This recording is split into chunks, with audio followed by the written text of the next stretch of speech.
standing waves in strings. This concept in Year 11 physics is not that complicated. It's quite straightforward if you just break it down and work from the basic principles of wave physics. Some students tend to complicate things, and that really gets them questioning even the basic principles of physics, which is actually not good. Just go through this slowly, absorb it, and it should hopefully make sense. So standing waves. A standing wave is, as the name suggests, a wave that's fixed between 2 points. So let's call these points A and B. Point A, point B. And suppose it's got a length L. Okay, a length, let's say a string of length L, fixed between 2 points A and B. And suppose you oscillate this string, you cause it to vibrate between points A and B. Students complicate this. It's really not that complicated. You've got point A, point B, you can call them whatever you want, A and B, length L. Okay, it's got length L. Length means the distance from one side of the string to one point of the string to the next point of the string.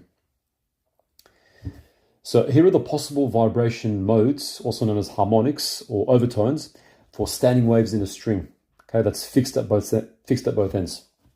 So the first possible, well, I should say the least amount of energy possible, at least possible vibrating mode, is called the fundamental mode. Fundamental means basic. Fundamental mode. This is also known as the first harmonic.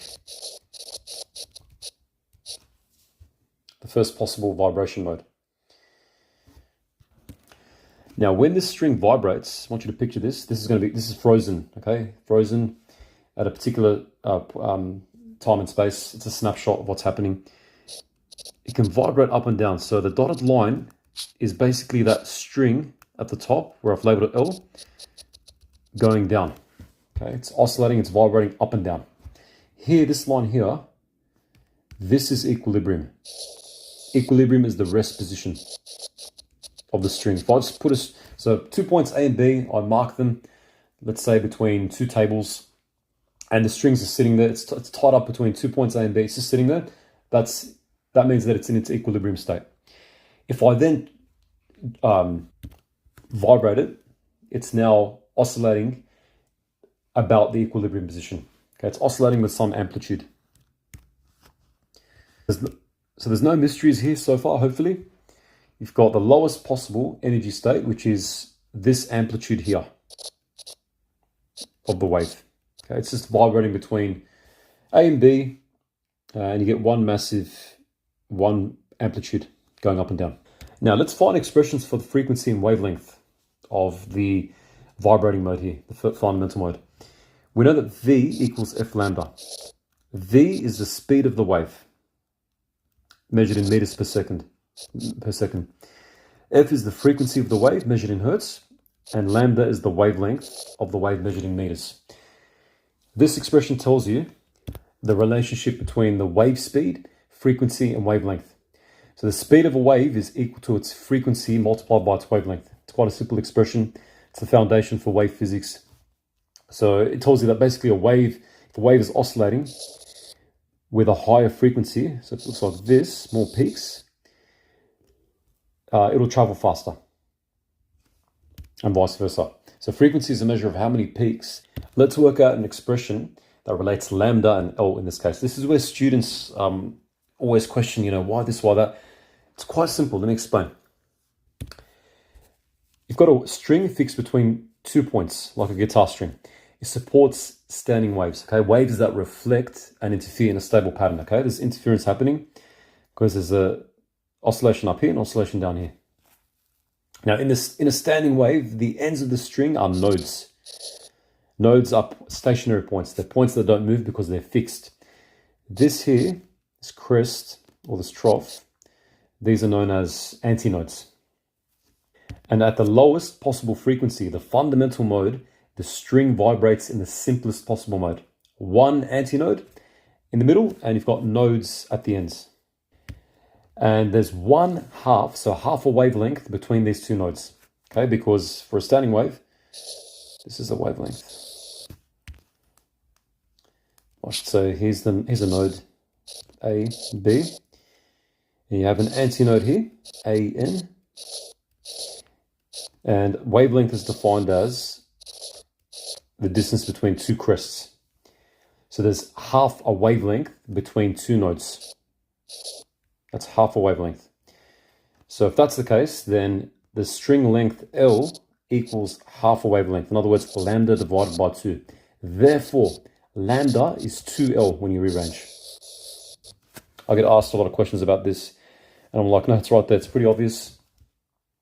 Antinode, two nodes here, A and B. Distance between two crests, two antinodes, I should say, is the wavelength. And what you see up here is half a wavelength. So lambda is 2L.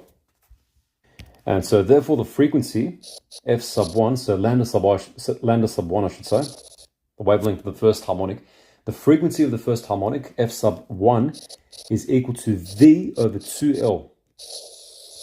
Because frequency, rearranging this formula here, the wave equation, frequency is V over lambda.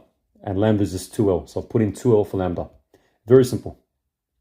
That's the first harmonic. The second harmonic, let's do it on the next page. Oh, let's do it down here. The second harmonic. Second harmonic, the next possible energy configuration up is this.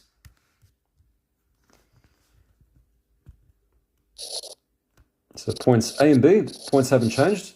Okay, we're using these two same points. The wave looks like this. Okay, equilibrium once again.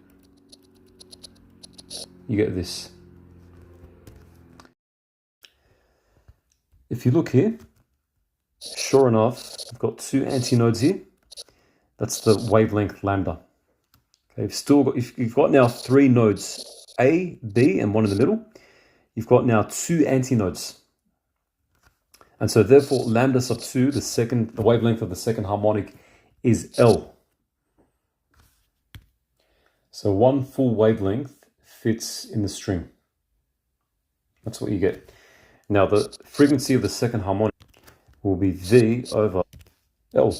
This is equal to 2 times the frequency of the first fundamental harmonic. Why? Well, because if you do 2 times, frequency of the first harmonic is V over 2L. If you do this, the 2's cancel out and you get V over L back. So that's another way to write it, frequency of the second harmonic.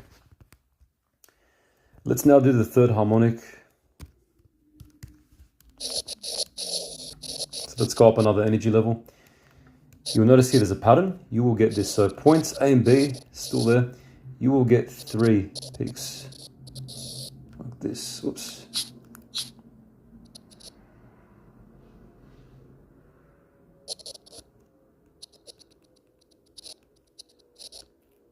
As so. So lambda sub 3, the wavelength of the third harmonic. In this case, if you have a look, there are 3 antinodes. 1, 2, 3. 1, 2, 3, 4 nodes. Okay, so if you look here, the pattern, there's 1 antinode here, in the first harmonic, 2 antinodes in the second harmonic, and 3 antinodes in the third harmonic. And here you get 1.5 wavelengths that fit the string. So as a fraction, so lambda sub 3 is just, I should say, it's just simpler to start with L, writing an expression for L. So L, length of the string, in terms of lambda, is 3 on 2 lambda sub 3. Okay, 3 on 2 is a half. So in other words, lambda sub 3 is just 2/3 the length of the string. So I'll say it again, there's 1.5 wavelengths that fit in the string. Just looking at the diagram. That's the third harmonic, and also the frequency. F sub 3, frequency of the third harmonic, is just V over lambda, and lambda is 2 on 3L. That's also equal to, and that's written as 3 on 2, so 3V over 2L. Okay, just using a bit of arithmetic. 3V over 2L. This, if you notice, is 3 times the fundamental frequency. So the pattern here, what you see here is the following. The frequency Here's a general relationship. The frequency of the nth harmonic is given by this expression.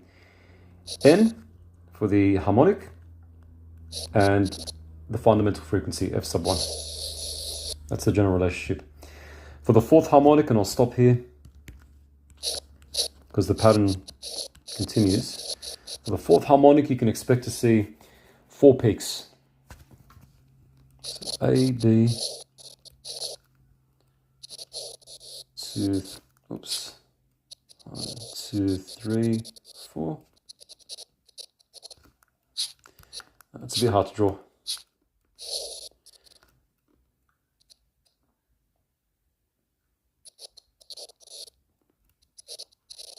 There we go. Okay, over here, there are 2 complete wavelengths. One there, one there.